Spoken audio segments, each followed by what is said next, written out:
पूजनीय संत समाज, सज्जनों और देवियों, कबीर साहब का प्रसिद्ध भजन आप लोगों ने सुना।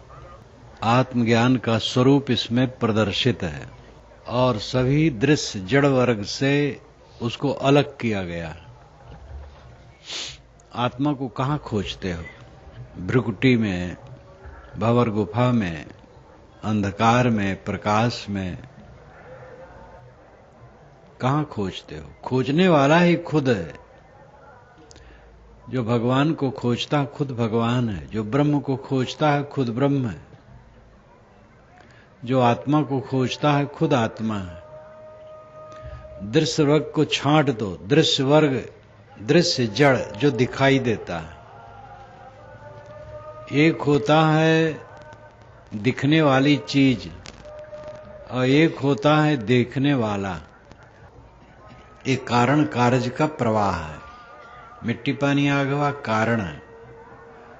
शरीर, मशीन, मकान, कपड़े लत्ते, रुपए पैसे, अन्न पानी, वृक्ष वनस्पत, सब ये कार्य है। कारण रूप से नित्य है, कार्य रूप से अनित्य है। ये परिवर्तन हर समय बना रहता है। और इसको देखता कौन है? चेतन आत्मा। आप देखते हैं। आप देखने वाला जो आप हैं वो परब्रह्म है, परमात्मा है। जीव, आत्मा, परब्रह्म, परमात्मा, ब्रह्म अनेक शब्द कहते हैं। शब्द में न उलझो।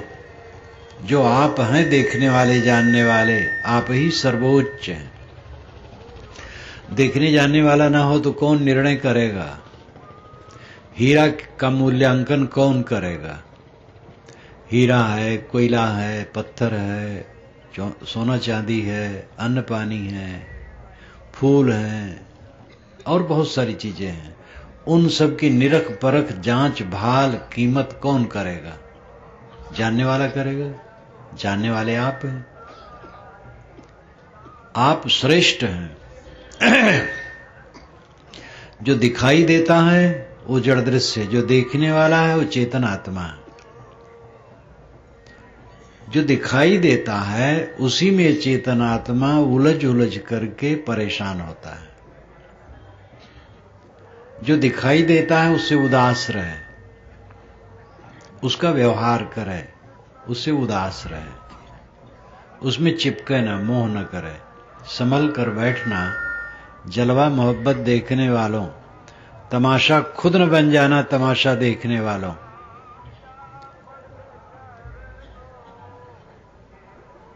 कहने वाला कहता है कि मोहब्बत के जलवा को देखने वाला तो स्वयं जलवा न बन जाना, तमाशा न बन जाना। इस संसार की कौन सी वस्तु आपके साथ रहती है? जवान लोग तो ज्यादा धोखे में रहते हैं। ज्ञानी को मैं नहीं कहता हूं। ज्ञानी तो थोड़ी उम्र में भी मानो बुजुर्ग है। लेकिन जवान और जवान सब धोखे में ज्यादा रहते हैं। बूढ़ों को तो समझ होनी चाहिए। उन्होंने दुनिया को बहुत देखा है। अब आज तक उन्होंने क्या पाया है? चांटे के अलावा कुछ पाया है? थप्पड़ थप्पड़ पाया है, चोट।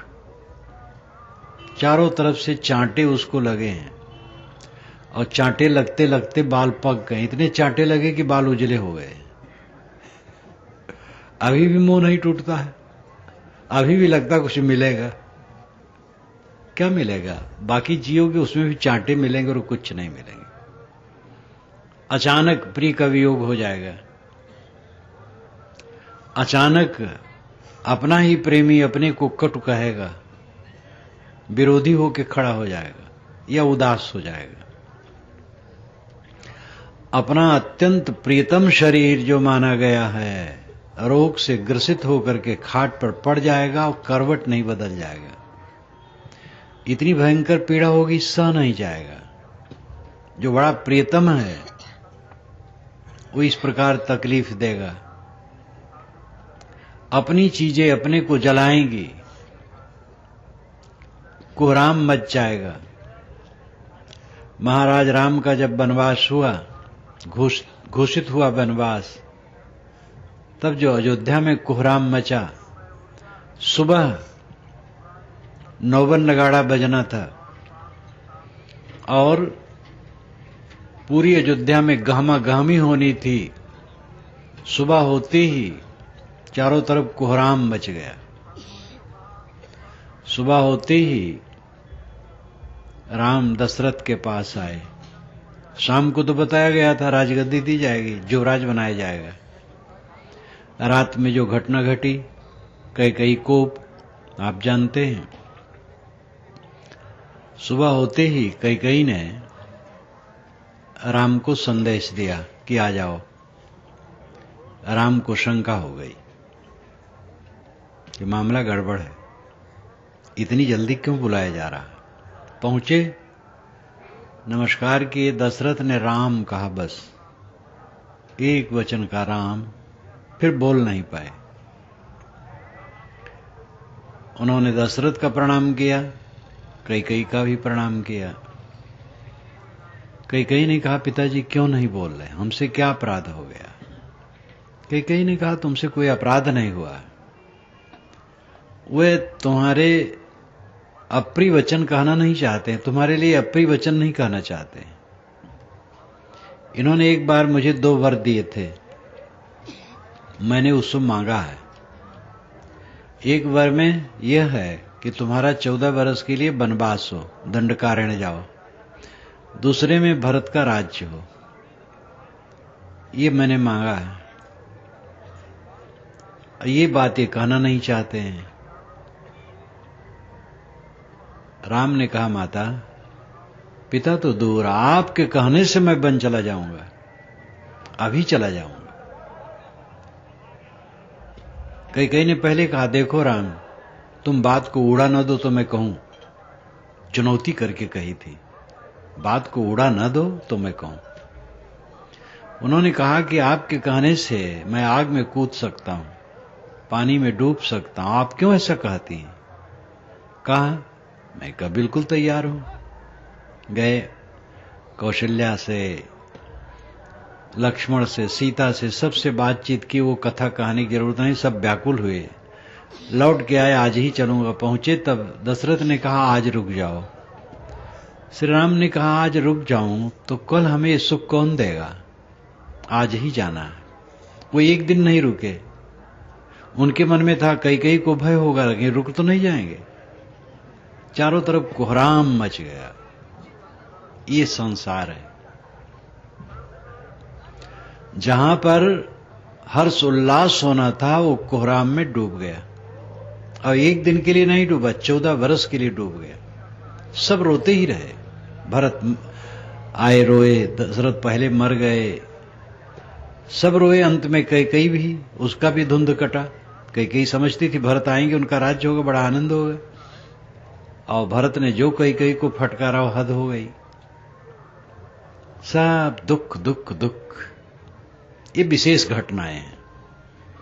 छोटी छोटी घटनाएं हरदम होती रहती। प्रिय प्रिय का परिवर्तन होता रहता है। इस संसार में कहां सुख खोजते हो, कहां सुख है। स्वाद में सुख है। स्वादिली वस्तु ज्यादा खाओ तो सुख होगा, पेट खराब हो जाएगा। बहुत संभाल के खाना चाहिए, सदैव कम खाना चाहिए। कम खाए गम खाए, बस दुनिया के समस्त शास्त्र को मानो याद कर लिया। एक वाक्य अपने दरवाजे पर लिख लो, मेज पर लिख लो, कहीं भी लिख लो, भूले ना, कम खाओ गम खाओ, बस सब हो गया वेदशास्त्र। कम खाओ पेट ठीक रहे, गम खाओ मन ठीक रहे। गम खाने मतलब सह लो। कोई कुछ कह दिया, सह लो। पिता ने कह दिया तो सह लो, पुत्र ने कह दिया तो भी सह लो। गुरु की बात तो सहनी है, शिष्य ने कह दिया वो भी सह लेना है। स्वामी ने कहा सह लेना है, नौकर ने कहा उसको भी सह लेना है। सबकी सह लो। उत्तेजित न हो, उद्वेगित न हो, प्रशांत रहो। अपने मन की स्थिति ऐसी बनाओ जिसमें हर समय शांति बनी रहे।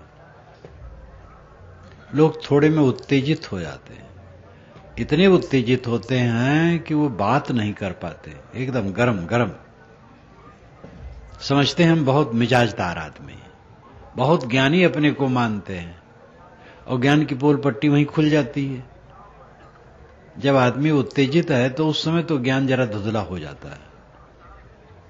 ज्ञानी भी कभी उत्तेजित हो जाता है तो वो भी एक अवस्था है, बढ़िया अवस्था नहीं है, वो नहीं होना चाहिए।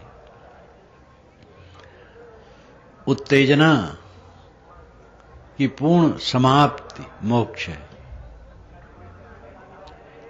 ध्यान में अवस्था आती है, सबको ध्यान ही होना चाहिए। ध्यान करो, बैठो, मन को समेटो, एकाग्र हो जाओ, किसी शुभ आधार में अपने मन को ठहराओ बैठ करके। और इसके लिए जरूरी है कि भोजन हल्का करो और आग द्वेष न करो, विवाद न करो, लड़ाई झगड़ा न रखो, लाग डांट न रखो, चित्त को सरल रखो। भोजन हल्का और चित्त को सरल। सुबह का टाइम सबसे बढ़िया ध्यान का है, और फिर जब बैठे तभी ध्यान का समय है। ध्यान में स्थिर होकर बैठ जाओ, सिर, गला, कंधा, रीढ़ सीधी कर लो, आंखें बंद कर लो और किसी शुभ आधार में मन को ठहराओ। किसी महापुरुष के चित्र में मन को ठहराओ। आंखें बंद करो तो बंद आंखों में अंधकार प्रकाश जो दिखाई दे उसी में मन ठहराओ। सांस आती जाती है, सांस पर मन ठहराओ। कोई शुभ आधार में मन को ठहराओ। ये अभ्यास करो। अभ्यास करते करते ऐसी अवस्था आनी चाहिए कि कहीं मन न ठहराओ, मन को शून्य कर दो, संकल्प शून्य हो जाओ, निराधार, कुछ न सोचो। ये बहुत ऊंची बात है। जब काफी अभ्यास बढ़ता है और मन सबसे अनासक्त हो जाता है तब यह दशा आती है। रोज रोज अभ्यास करें, एक समय के अतिरिक्त अन्य समय भी करें, 1 बार 2 बार 3 बार जितना संभव करें, और धीरे धीरे मन अनासक्त हो जाए सबसे। जब ऐसा दृष्टि के सामने सब समय झूलता रहे कि सब कारण कार्य का प्रवाह है, मिट्टी पानी आग हवा के कणों का सब जोड़ है, जितनी देहें हैं सब मिट्टी पानी आग हवा के कणों की जोड़ है। जितनी चीजें हैं चमकती दमकती तमाम बड़ी बड़ी चीजें, बड़ी मोहक चीजें, सब जड़ कणों की जोड़ है। जड़ कणों के जोड़ से सब बने हैं और सब समय बिखरते हैं, सब में परिवर्तन होता है। एक मकान हम नया बनाते हैं, चमकता है, लेकिन तुरंत पुराना होना शुरू होता है। उसमें रासायनिक क्रिया शुरू हो जाती है। एक अवस्था से दूसरी अवस्था में सभी वस्तुएं जाती रहती हैं। समझ में नहीं आता है जल्दी, कुछ दिन में लगता है कि पुराना हो रहा है। अपने साथ में रहा हुआ एक सुंदर युवक, बिल्कुल लगता है एकदम युवक है, लेकिन परिवर्तन होता जाता है, बूढ़ा होता जाता है। एक लागे पता नहीं लगता, कुछ दिन में लगता है कि फर्क हो गया। इसके चेहरे में जो माधुर्य था वो नहीं रहा, घट गया। कुछ दिन में तो बिल्कुल रूखा हो जाता है। सब समय बदलता है, एक लागे नहीं बदलता है, और बदलते बदलते क्षीण हो जाता, खत्म हो जाता है। जो इस बात को हरदम देखता है, समस्त निर्मित वस्तुएं निरंतर मिट रही हैं, बिखर रही हैं, तो इसमें अपने मन को कहां बांधे? ऐसा निरंतर विचार करते करते इसे तत्व विचार कहते, तत्व चिंतन कहते हैं। राम राम कहो, कृष्ण कृष्ण कहो, गुरु गुरु कहो, सतनाम कहो, ओम ओम कहो, कुछ कहो, कुछ कह करके कुछ जपो वो बढ़िया है, बुरा नहीं है, लेकिन तत्व चिंतन हुए बिना अनासक्ति नहीं होगी। समस्त निर्मित वस्तुओं को जो निरंतर क्षीण होते नहीं देखता है, उसका मन दुनिया से अनासक्त नहीं हो सकता है, और दुनिया से अनासक्त नहीं होगा तो उसमें पचता रहेगा, सत्य माने बैठा रहेगा। एक बच्चा छत पर चढ़ा और दाहिना पैर छत से बाहर कर दिया और छत की तरह उसको ही मजबूत समझ करके बाएं पैर को उठा दिया, तो क्या होगा? नीचे आएगा, गिरेगा और मरेगा। नहीं मरेगा तो हाथ पैर टूटेंगे। इसी प्रकार आत्मबोध को छोड़कर जो ये निर्मित वस्तुएं, बनने वाली वस्तुएं, जड़ वस्तुओं में मोह करेगा, उसके हाथ पैर टूटेंगे। जो रहने वाली चीजें नहीं हैं उनमें जो आसक्त होगा वो पीड़ा पर पीड़ा पाएगा, और रहने वाला कुछ नहीं है। जो कुछ हमें प्राप्त है, जो निर्मित वस्तुएं हैं, वही तो प्राप्त है और रहने वाली नहीं है। जब ये तत्व चिंतन निरंतर चलता है तो सारे दृश्य पदार्थों से चित्त अनासक्त हो जाता है धीरे धीरे धीरे धीरे। जो शिथिल हो जाता है साधना में, तो फिर आसक्ति बढ़ जाती है। कितने साधक हैं, उत्साह दिखाते हैं कुछ दिन, फिर ठंडे हो जाते हैं। भक्त और साधु दोनों साधना में लगे, मान बढ़ाई मिलने लगी, सत्कार मिलने लगा, धीरे धीरे समझे मंजिल में पहुंच गया। गृहस्थी में भी गुदगुदी लगती है, विरक्ति में भी तो पूजने की जगह है भाई। साधु बाबा बन गया, चला लंगोटी पहन लिए तो पूज्य हो गया, पूजा होनी चाहिए। कितने तो साधु यही समझते हम पूजाई के लिए साधु हुए हैं। कभी कभी ऐसा संयोग पड़ता है, मेला ठेला होता है, पूजा सत्कार हुआ भक्तों के तरफ से, तो ऐसे साधु मिलने आते, कहे महाराज हम 50 वर्ष के साधु हैं महाराज, और देखो उनको पूजा 20 रुपया हुई है, पूजा हुई है 20 रुपये में और हमें 10 हुई है। महाराज हम 50 वर्ष के हैं, तो इसका मतलब 50 वर्ष के हैं तो हमें भी 20 होना चाहिए। अब हो सकता है जिनकी हुई हो 30 वर्ष के हो, तो उनको और होना चाहिए। और जैसे नौकरी में धीरे धीरे प्रगति होती है, तनख्वाह बढ़ती, वैसे होना चाहिए। भूल जाते हैं साधु वेश किस लिए है। साधु वेश तो मरने का चिन्ह है। कपड़ा कुछ पहनना पड़ता है, इसलिए साधुओं को भी पहनना चाहिए, परंतु साधुओं का कपड़ा ये कफनी और आड़बंद है। लंगोटी आड़बंद है और अचला कफनी है, कफन, शव वस्त्र। तो ये मृत्यु का चिन्ह है, मर गए, ख्वाहिशी नहीं है कुछ। लेकिन ये याद कहां है, बहुतों को याद नहीं है, वेश हो गया है, भूल गए। साधना में जो ठंडा होगा फिर वैसे मनोविकार आ जाएगा। जो जिसकी साधना चलेगी वो तेज चलेगी, निरंतर चलेगी, उसकी आसक्ति कटती चली जाएगी और मन में शांति होती चली जाएगी। पूरी आसक्ति कट जाने पर जीवन मुक्ति अवस्था होती है। मरना जीना दोनों बराबर लगता है। शरीर है, शरीर न रहे, क्या फर्क पड़ता है? अभी शरीर छूट जाए तो क्या हर्ज होगा? छूट जाए, छूटा पहले से छोड़ देता है, छूटना है इसको। जो छूटना ही है उसको पहले से छोड़ देता है। जय मरने से जग डरे मेरे मन आनंद, कब मरी हो कब पाई हो पूर्ण परमानंद। साहब कहते जिस मरने से जगत के लोग डरते हैं, मेरे में मन में आनंद है, कब मरूंगा कब पूर्ण परमानंद पाऊंगा। ये झूठा आदर्श नहीं है। जीवन मुक्त को भी शरीर यात्रा में प्रिय प्रिय के दर्शन होते हैं, सुख दुख के दर्शन होते हैं, इसलिए पूरा निर्विघ्न सुख जीवन मुक्ति में नहीं है। मन तो उसका चंगा है, मन में हर्ष शोक नहीं है, लेकिन धूप न लगे, ठंडी न लगे, भूख न लगे, प्यास न लगे, ये कैसे होगा? जीवन मुक्त को ही भूख लगेगी, भोजन नहीं मिलेगा और कड़ी भूख लगी है तो कष्ट होगा, प्यास लगी है पानी नहीं मिला तो कष्ट होगा। कोई गाली देगा, अच्छा तो नहीं लगेगा। जीवन मुक्त को भी गाली अच्छी तो नहीं लगती है, वो अप्रिय है, लेकिन उसको लेकर के वो बैर नहीं करेगा, दुखी नहीं होगा। कोई सम्मान कर दिया, आदर कर दिया, उसमें फूलेगा नहीं, लेकिन वो अनुकूलता की बात आ गई तो अनुकूलता प्रतिकूलता सुख दुख प्रिय प्रिय शरीर रहे तक जीवन मुक्तों के भी छूटते नहीं।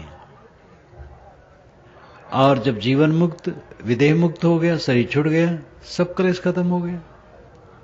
उलझन भरी जिंदगी जीने में हम खुश हैं, और जिसमें सारी उलझन खत्म हो जाए उससे भयभीत है। मर जाने पर सारी उलझन खत्म, उससे हम भय करते हैं। भय का कारण ही आसक्ति है। जो यहां कुल मिला हुआ है छूट जाएगा। अरे छूटना पक्का किसी को बचा है? कोई रहा है? बड़े बड़े राजे महाराजे जिनको हमने भगवान अवतार कहा, वो राजे महाराजे, बड़े बड़े नेता, विद्वान, प्रसिद्ध, कोई बचा नहीं। जब कोई नहीं बचा तो हमारा शरीर कैसे बचेगा? और बच जाए तो फिर फायदा क्या होगा? बच जाए, अभी बचा रहे 200 वर्ष, सरक न पाओ, दुर्दशा हो जाए। 80 से ऊपर कितने लोग होकर के परेशान होते हैं। स्वास्थ्य कुछ लोगों को ठीक रहता है तो 90 के ऊपर भी ठीक रहते हैं। अभी मैं कलकत्ता में था पीछे वर्षा में, तो वहां के पूर्व मुख्यमंत्री ज्योतिर्वस का जन्मदिवस था, 92वां जन्मदिवस। तो उन्होंने जब सभा बुलाई गई तो उसमें उन्होंने कहा मेरा 29वां जन्मदिन है, 29 वर्ष का मैं जवान। 92 को इधर से उधर अंक कर दो तो 29 हो जाता है। 9 2 92 और 2 9 29। तो उन्होंने कहा मेरा 29वां जन्मदिन है। ये उनकी वीरता है भी, बहुत बढ़िया है। तो कुछ लोग होते हैं कि जरा 90 से ऊपर हो करके भी स्वस्थ रहते हैं।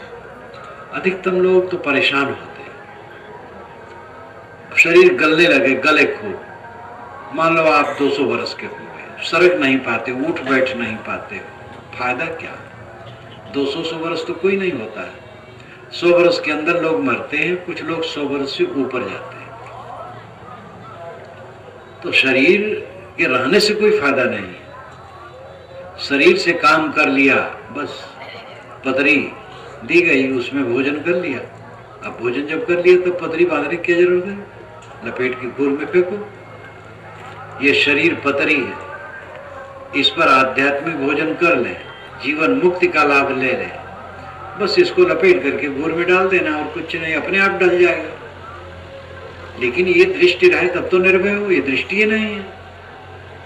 देह में अभिमान, देह संबंधित नाम रूप में अभिमान, प्राणी पदार्थों में अभिमान, लौकिक उपलब्धियों में अभिमान, उसी में जुड़े हैं, आसक्त और पीड़ित है।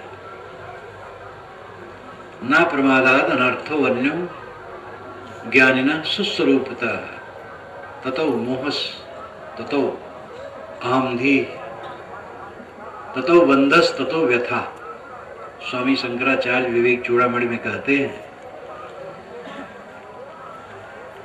कि ज्ञानी साधक के जीवन में स्वरूप विस्मरण के समान कोई अनर्थ नहीं है।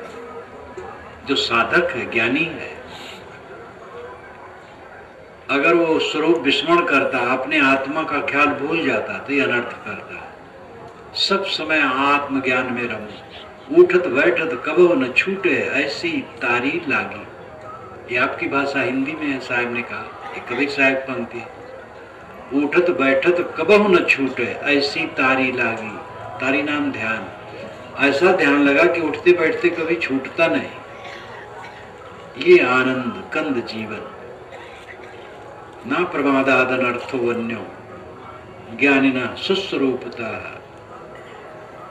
ज्ञानी के लिए सुस्वरूप के विस्मरण के समान कोई अनर्थ नहीं, क्योंकि सुस्वरूप का विस्मरण हुआ, आत्मा का विस्मरण हुआ। देह से भिन्न मैं शुद्ध आत्मा हूं, इसका ख्याल भूल गया। ततो मोहस, फिर देह में मोह उत्पन्न हुआ।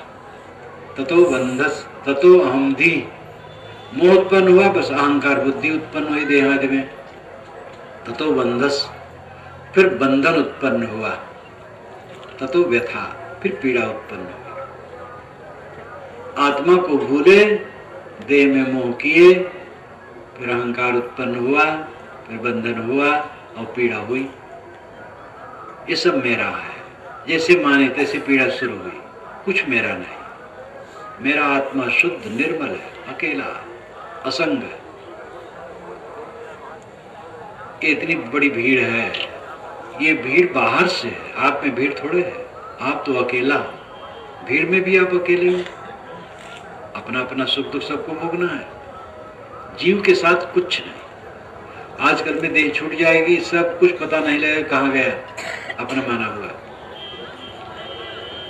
इस अकेलेपन का बोध जिसके चित्त में निरंतर रहता है, उसको कोई शोक मोह नहीं होता।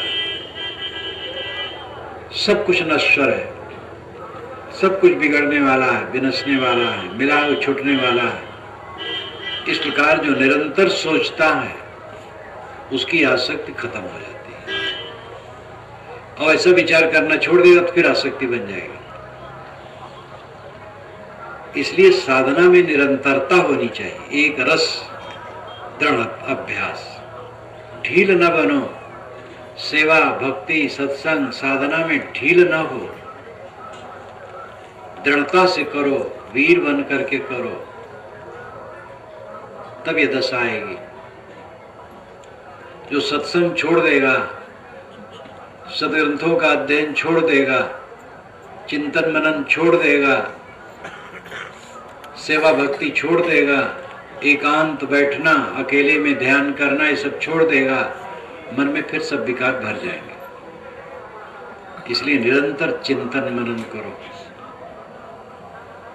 जब निरंतर चिंतन मनन होगा सारा विकार कट जाएगा। मैं कह रहा था, मोको कहाँ ढूंढे बंदे, मैं तो तेरे पास में। आपने भजन साहब का सुना, कबीर साहब का। स्वरूप ज्ञान परक ये विचार है। मुझे कहाँ ढूंढते हो, आत्मा को कहाँ बाहर ढूंढते हो? आप ही आत्मा।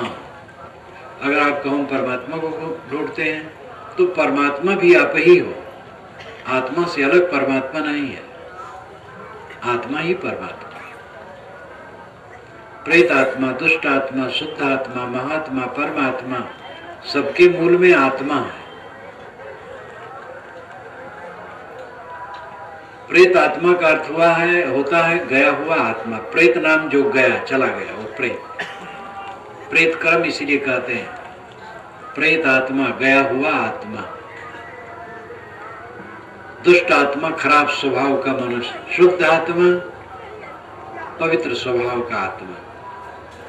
महात्मा, इंद्रियों पर विजयी। परमात्मा, गुणातीत, जीवन मुक्त।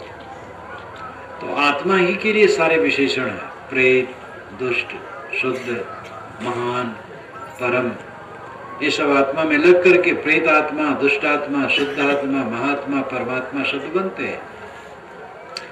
वही आदमी है, वही वो मनुष्य सादा रूप में, वही पिता है, वही पुत्र है, वही दामाद है, वही साला है, किसी साला है, किसी दामाद है।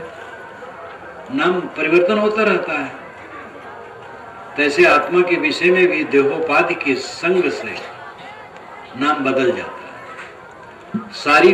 सारी देहोपाधि क्षणिक है। उपाधि को हटा करके आत्मा को देखो, शुद्ध बुद्ध निर्मल है। देह, प्राण, मन, बुद्धि, ये सब उपाधि है, विशेष अवस्था से संयुक्त है, जुड़े हुए हैं। शरीर छोड़ते ही ये सब खत्म हो जाते हैं। लेकिन संस्कारी जीव, वासनावशी जीव के साथ कर्म संस्कार रहते हैं सूक्ष्म, वे फिर देह धराते हैं। ज्ञानी के सारे संस्कार खत्म हो जाते हैं, सारा मोह उसका खत्म हो जाता है। वो देखते हुए भी मानो नहीं देखता, व्यवहार करते हुए मानो नहीं करता, संबंध से जुड़ा हुआ देखते हुए भी असंबंध होता है। ऐसी उसकी दृढ़ धारणा हो जाती है कि सदैव अपने स्वरूप विचार में स्थित रहता है। ऐसे ज्ञानी संत के सारे संस्कार कट जाते हैं और जीवन मुक्ति अवस्था में वो विद्यमान रहता है। उसका शरीर छूट गया, सदैव के लिए विदेह है। इसके लिए आरंभिक काम सब करो। संत संगत, सेवा, भक्ति में मन लगाओ। भक्ति से मुक्ति होगी। आरंभ भक्ति है और मध्य हो और अंतिम भी भक्ति है। भक्ति के बिना क्रम छूट जाता है। कोई जीवन मुक्त हो, भक्ति छोड़ दे तो उसकी जीवन मुक्ति खत्म हो जाएगी। इसलिए भक्ति पूरे कल्याण मार्ग में सहायक है। तो भक्ति, गुरु संत महात्माओं की सेवा भक्ति और प्राणी मात्र को भगवत स्वरूप समझ करके आदर भाव, ज्ञानी संत पुरुषों से निर्देश लेना, स्वाध्याय करना, ज्ञान के ग्रंथ पढ़ना, सुबह शाम बैठ करके आत्मचिंतन करना और ध्यान करना, संकल्प शून्य अवस्था में भी पहुंचना, श्रेणी श्रेणी अपनी योग्यता के अनुसार धीरे धीरे आगे बढ़ना। अंतिम अवस्था है जब देह में रहते रहते लगे कुछ मेरा है नहीं, सब समय लगे कुछ मेरा नहीं, देह ही मेरी नहीं तो और कुछ क्या मेरा है, मैं शुद्ध बुद्ध निर्मल अखंड अजर अमर कल्याणमय। आत्म भाव में जो निरंतर जागृत है, आत्माकार वृत्ति, स्वरूपाकार वृत्ति में जो सब समय निमग्न है, वो कृतार्थ आत्मा है। ये जीवन का निर्भय पद है, उसको छूटेगा क्या? पहले ही से सब छुटा छुटाया उसकी दृष्टि में, पहले सब छोड़ दिया मन से, कुछ मेरा है ही नहीं तो क्या छूटेगा? नंगा नाचे फाटे काव।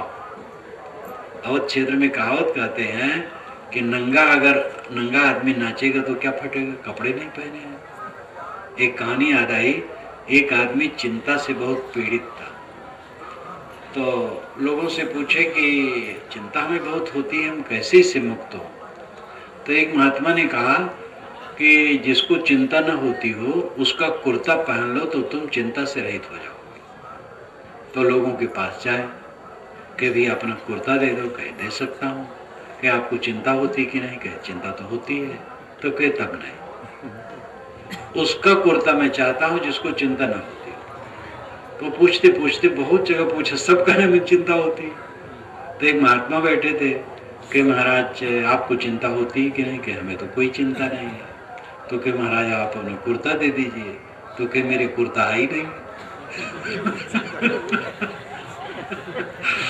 तब समझ में आया कि कुल चिंता ये कुर्ता में है। कुर्ता छोड़ दो तो चिंता खत्म। तो कुर्ता लाक्षणिक है, ये नहीं कि इतने लोग बैठो सब कुर्ता निकाल दो नंगे हो जाओ तो ठंडा के परेशान हो जाओ। कुर्ता का मतलब यहाँ है अहंता ममता। जो अहंता ममता हम जोड़े हैं, सारा क्लेश इसी में होता है। अहंता ममता का विसर्जन कल्याण है। सुखमूल हंता त्यागना, दुख मूल हंता लाए। सुख मूल है अहंकार का त्याग करना, और दुख की जड़ है अहंकार में उलझ जाना। ये अनात्म वस्तुएं देह से लेके सारा अनात्म है और अनित्य परिवर्तनशील है। इनमें चिपक करके जीव पीड़ित होता रहता है। जो सेवा भक्ति सत्संग साधना में लग जाता है और जोर से लग जाता है, उठत बैठत कबहू न छूटे, ऐसी तारी लागी जिसकी हो गई। सब समय अनुराग जे निज रूप सो, जगते विलक्षण देखिए, संतोषम शीतल सदा दम देहवंत न पेखिए। निर्मल निरामय एक रस्ते हर शोक न व्यापई, त्रैलोक्य पावन सो सदा जाकी दशा ऐसी भई। जिसे निज रूप से अनुराग है उसकी दशा बिल्कुल अलग हो जाती है। सम, संतोष, शीतल, सरल, अंतर्मुख, वो त्रैलोक पावन है, कृतार्थ आत्मा है। मरे को मारना। मैंने बचपन में एक नाटक देखा था, विदूषक समाज को हंसाता। एक विदूषक आया, मेरी वीरता समझते हो? मक्खी मारा, डंक उखाड़ा, तोड़ा कच्चा तागा, मूंचन मार बतासा फोड़ा, बड़े वीर का बेटा मैं तो, बड़े वीर का बेटा।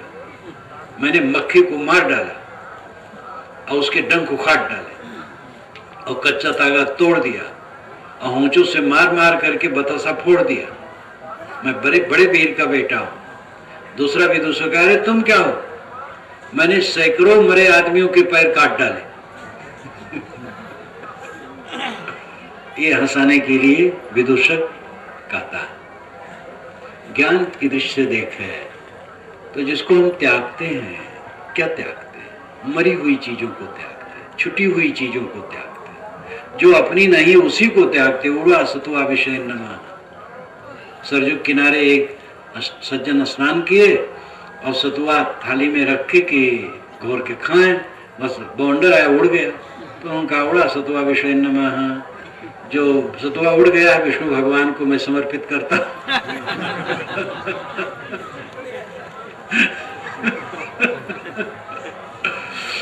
तो इस शरीर तो जाने वाला है, गया ही, ये मानो बीत गया है, इसको त्यागने में क्या नुकसान है, वो क्या कठिनाई है।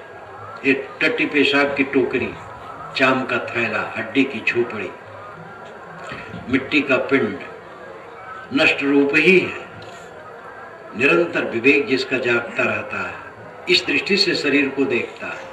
जो शरीर को इस दृष्टि से देखता है तो संसार में उसको कौन सा राग रहेगा, किसके लिए वो ये प्रपंच में कीचड़ में बहना चाहेगा। तो अपने दिव्य धाम में रहेगा। दिव्य धाम आत्मा, अपने आत्मा में निमग्न, जो शुद्ध बुद्ध निर्मल बसे आनंद अटारी, अपने आनंद अटारी पर बसेगा। इसलिए हम सबको चाहिए कि अपने स्वरूप का ज्ञान रखें। मोको कहाँ ढूंढे रे बंदे, मैं तो तेरे पास में। परमात्मा को कहाँ ढूंढते हो, आप खुद परमात्मा हो। ये शरीर संसार की कीचड़ में अपने को डाल करके ये छूटने वाली बिखरने वाली वस्तुओं में मोह कर कर के सब पीड़ित है। जो रहने वाली नई चीजें हैं, जो क्षण क्षण बिगड़ती हैं, अवंत में भारा करके सब छूट जाती हैं, उसमें मोह करने से तकलीफ के सिवा और क्या होगी। इसलिए जगह संतो जागत नींद न कीजिए। साहब कहते संतो जागते रहो, नींद न करो, अपने में जाग जाओ, अपने को पा जाओ, आत्म तृप्त और आत्म संतुष्ट हो जाओ। यही आध्यात्मिक जीवन का फल है।